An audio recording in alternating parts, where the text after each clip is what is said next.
as Raider Jim kind of alluded to, it is that time of year. The playoffs are beginning to take shape. We essentially, both conferences have one team, essentially the one seed for both conferences have already clinched a playoff spot. Nothing clinched beyond that, beyond a playoff spot. The divisions, the seeding, everything still to play for as we get through these final 3 weeks of the season. But those two teams that have clinched, and of course they are going to be at the moment the one seed in the AFC and NFC respectively. It is the Denver Broncos and the Los Angeles Rams. Then we work our way down. We'll start in the AFC. The 2 seed is the New England Patriots. Look, they're pretty much already in, 99.9% chance of making it. The 3 seed, the AFC South leaders, the surprising Jacksonville Jaguars.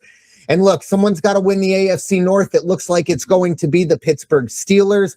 They are 8-6. They are the 4 seed. Of course, you win your division, you get a top 4 seed. Then beyond them, we have the wild cards. That's going to be the Los Angeles Chargers at 10-4, as are the Buffalo Bills, who are the 6th seed at the moment. And rounding it out, the 7 seed, the Houston Texans, just 1 game back of those Jacksonville Jaguars. And then on the outside looking in, only 2 teams. It is the Indianapolis Colts and the Baltimore Ravens. The Colts are 8-6, Ravens 7-7. Tough road for the Ravens to get in. On the NFC side of things, the Chicago Bears, they are the 2 seed, the surprising Chicago Bears, followed by my Philadelphia Eagles, on the verge of clinching another NFC East title. And again, someone's got to win the NFC South. And it looks like at the moment it is the Tampa Bay Buccaneers at 7-7. They are your 4 seed. And then we get into the NFC West thick of it with the Seahawks and Niners. Seahawks are the 5. Niners are the 6. Seahawks 11-3, Niners 10-4. Packers are your final playoff team as we stand right now. They are 9-4-1. And then outside looking in, we have the Detroit Lions at 8-6, the Carolina Panthers at 7-7, and finally the Dallas Cowboys. Now, a little bit of a caveat on the Cowboys. The only way the Cowboys can get in is by winning the NFC East. I believe that is the same thing for the Panthers as well, but not as cut and dry. But for the Cowboys, essentially, they have to win out. The Eagles have to lose out. So we shall see. It does look like for the first time in 20 plus years, we are going to have a repeat champion in the NFC East. And look, I'm not going to be negative. We're going to get to plenty of the negative stuff. I'm not going to talk about the teams that are eliminated. I'm sure you all know who they are. I know my friend Raider Jim knows at least one of them. But Raider Jim, your thoughts at the moment as we kind of look at the playoff picture with 3 weeks to figure this all out?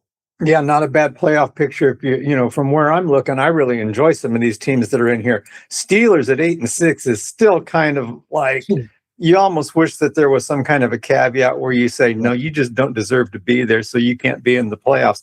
Kind of like they did to my Irish. But anyway, that's a whole other discussion for a whole different podcast. Looking though, we always talk, you and I will talk, either on the podcasts or between podcasts, be it college basketball, be it baseball, be it football. And we always say there's that one team you do not want to come up against.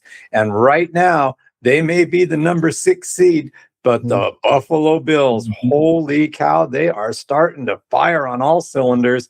And you get a quarterback that big who moves like that son of a gun. I'm not going to be surprised if they don't go far and end up in that final game. Broncos at 12-2. They are playing very good. They're playing consistent. They've only lost twice, but there's just something about that team that makes me say, but they're not the world beaters. They're that horse that takes off out of the gate. And then when you start going around that home stretch, all of a sudden, slowly but surely, they start to lose a step. They lose a step. They lose a step. Jacksonville.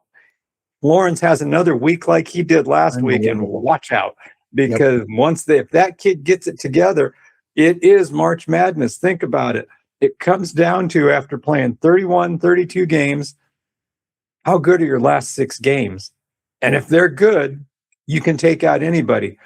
So I really, really like the chances for not only the Jaguars, the Bills, the Texans, based on their defense. They've got to get better on the offensive side, but that defense, my goodness, they can stop just about anybody.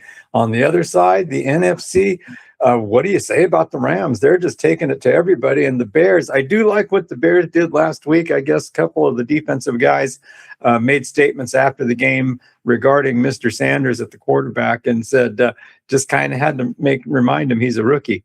And watch your place, when you start coming into the big league this 49ers, 10-4. It's interesting because I did not watch every one of their games, of course, but it's like I would have thought picked them for more like a 8-6 team right now. So to be at 10-4 and playing pretty good ball, the big game tomorrow night, everybody pay attention on Thursday night to see Seattle Seahawks and the Rams. They're going to have that roof open. It's going to be raining in Seattle. This is going to be one heck of a game. Could be the game that decides who wins the NFC West. Packers, I think, are sliding. They're just been a little bit of inconsistency for me. And it shows when they show them on the sidelines. They almost have this not sure what to do look. But the Bears, watch out for those Bears. Let's see, the Bears, what was my note here? Chicago Bears, they're going to lose it on their defense. Really? Unfortunately. I mean, the offense is pretty good, but the defense is number 21, I think, right now. And you're going to have to do better than that if you're going to go against the likes of the Rams, if you're going to go against the likes of the Seattle Seahawks. And Tampa Bay, you know me, I'm a big Baker Mayfield guy. I have a feeling they're going to have quite a game this coming Sunday when they take on Carolina, and I'm not going to be surprised if Carolina gets that win. Yeah, it's the NFC, the way I look at it, I mean, as I kind of mentioned, with 3 weeks to go, really only 5 teams on the outside looking in. Everyone else has been mathematically eliminated. Essentially, it's going to come down to the seeding. That's what we're really trying to figure out. And you did mention the Bears and that defense, that number 21 that does not look great. But the thing that you have to remember with this team is what they do in terms of taking the football away. I believe they are plus 20. So again, now that is not, I'd rather have a top 5 defense than be that reliant on turnovers, because again, it's, as I always say, try to dribble a football. It's not as a lot of the turnovers, obviously the interceptions, not so much, but the fumbles, a lot of that's kind of luck. So, when you have a single elimination tournament that we're all staring down, it's a little tough. Now I will say for the Bears, humongous game for them. And we are going to get to that, momentarily, in one of our game previews. But if they lose that game, so currently they are 79% to make the playoffs. If they lose that, it drops below 60. But if they win it, it goes above 90. So pretty much a big make or break game. Make or break game for the Bears. But I do believe the NFC is the scarier of the two. You mentioned, I think we're really going to get a huge idea. I really wish Seattle and Los Angeles were not on Thursday night. This game deserves a full week of preparation between these two coaches, but it is what it is. We're also not going to talk about that as well, just because we are recording just 24 hours before that. So there is no point. It'll be out before that, or after that, I should say. But